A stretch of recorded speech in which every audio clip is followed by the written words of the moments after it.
Bonjour et bienvenue sur Mon Plan Maths, l'application qui corrige tes exercices de mathématiques. Aujourd'hui, nous allons corriger un exercice de 5e sur la distance d'arrêt d'un véhicule. Donc je vais commencer par lire l'énoncé. La distance d'arrêt D en centimètres d'un véhicule se calcule à l'aide de la formule suivante. D est égal à 30x t plus x au carré divisé par 2.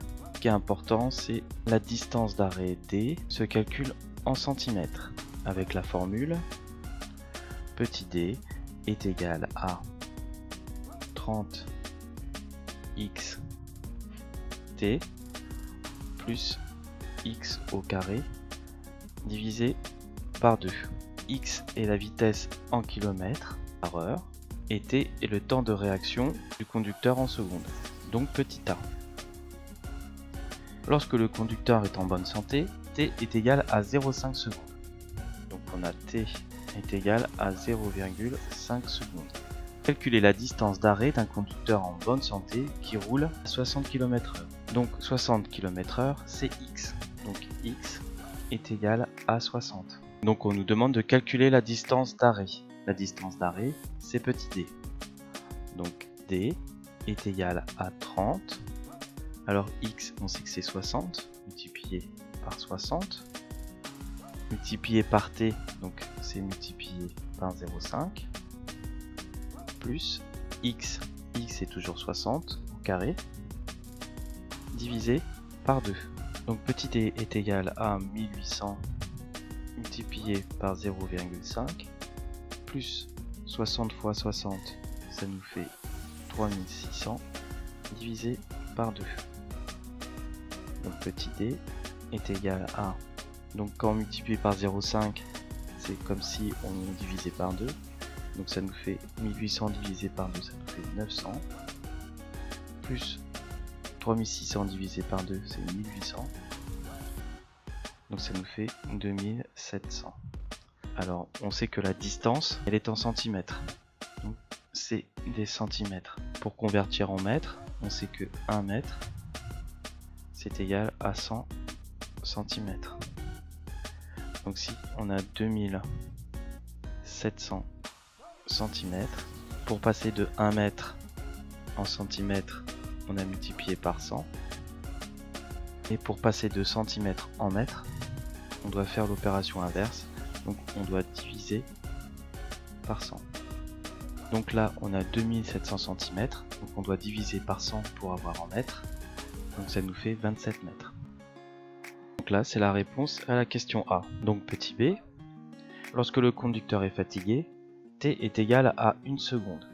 Calcule la distance d'arrêt d'un conducteur fatigué qui roule à 120 km/h. Donc là c'est le cas où il est fatigué, t est égal à 1 seconde.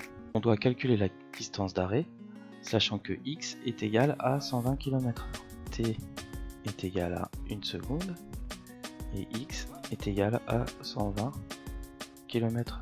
Donc on a toujours la même formule, hein. Petit d est égal à 30x t plus x au carré divisé par 2. Donc là on va faire la même chose, on va remplacer. Donc petit d est égal à 30 multiplié par x, donc multiplié par 120, multiplié par t, donc multiplié par 1, plus x au carré, donc plus 120 au carré, divisé par 2. Donc d est égal à 300 fois 120, ça nous fait 3600, plus 120 au carré, donc c'est 120 fois 120 divisé par 2, donc ça nous fait 7200. Donc petit d est égal à 10 800. Alors c'est toujours pareil, hein, petit d, donc c'est des centimètres. Donc pour convertir des centimètres en mètres, il faut diviser par 100. Donc d est égal à 108 mètres.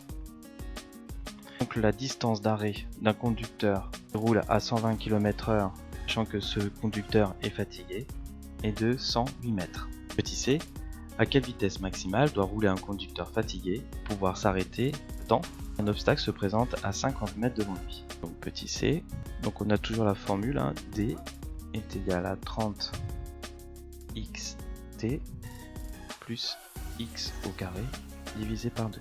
Donc ici dans l'énoncé, le petit d est égal à 50 mètres. Donc le petit d doit être toujours, comme on a dit, la distance d'arrêt doit être en centimètres. Donc pour le convertir, on doit multiplier par 100, donc ça nous fait 5000 cm. Dans l'énoncé, on nous dit que le conducteur est fatigué, donc t est égal à 1 seconde. Donc maintenant on va réécrire notre équation en remplaçant d par 5000 cm et t par 1. 30 x, donc multiplié par 1, donc ça nous fait 30x, plus x au carré divisé par 2 est égal à d, est égal à 5000. Tu es en 5e et tu n'es pas en capacité de résoudre cette équation. C'est une équation du second degré, parce que tu as x au carré.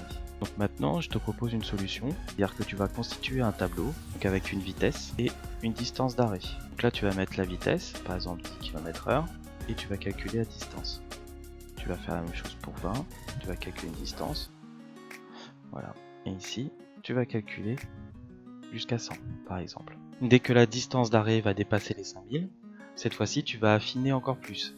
Là, tu as une vitesse par rapport aux dizaines, et après, tu vas faire une vitesse par rapport aux unités. Donc ça va te faire vitesse, distance. Donc ici, tu vas trouver par exemple que c'est à peu près à 70, entre 70 et 80. Donc là, tu vas faire 70, tu vas calculer la distance, 71, et ainsi de suite. Jusqu'à 80. Donc là, 79. Donc là, par exemple, on va faire le cas pour 10.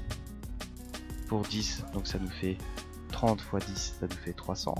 Plus 10 au carré, donc ça nous fait 100. Divisé par 2, ça nous fait 50. Donc 300 plus 50, ça nous fait 350. Donc là, tu vois que 350, c'est inférieur à 5000. Tu vas passer à la dizaine supérieure. Donc cette fois-ci, tu vas faire pour 20, tu vas trouver 800. C'est encore inférieur. Tu continues. Et donc tu peux visualiser les résultats. Donc là, j'ai fait pour 10 km, 20, dizaines de kilomètres. Donc ici, tu vois pour 10 km, ça te fait 350 cm distance d'arrêt. 20 cm, ça te fait 800. Bien les résultats qu'on avait trouvés ici. Donc j'ai continué pour 30, 40, 50, 70. Ici, tu trouves 4550. Et pour 80, tu trouves que c'est supérieur à 5000, donc c'est 5600. Comme je t'ai dit tout à l'heure, tu vas déterminer quel est le kilométrage entre 70 et 80 km.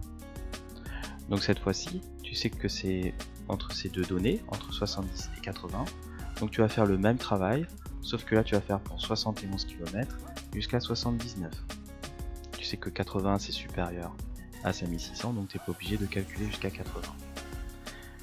Donc là tu fais pour 71, ça te fait 4650,5 cm. Tu continues. Ici à 74 km/h, tu as une distance d'arrêt de 4958. Et à 75, ça bascule, c'est supérieur à 5000, donc tu as un résultat de 5062,50. Donc pour que petit d soit égal à 1000, 5000 cm, tu trouves une vitesse maximale, donc V est égale à 74,40 km/h. La méthode que je t'ai montrée, c'est la méthode de balayage. Donc ça veut dire ici, tu vois, tu as 74,40. Ici, tu aurais pu continuer. Donc c'est-à-dire que tu sais que c'est entre 74 et 75. Tu aurais pu faire le même tableau avec 74,1, 74,2 jusqu'à 75. Je te remercie de nous avoir envoyé ton exercice de mathématiques. Je t'invite à consulter notre page Facebook, notre chaîne YouTube. Surtout, dis à tes amis de télécharger notre application. À bientôt!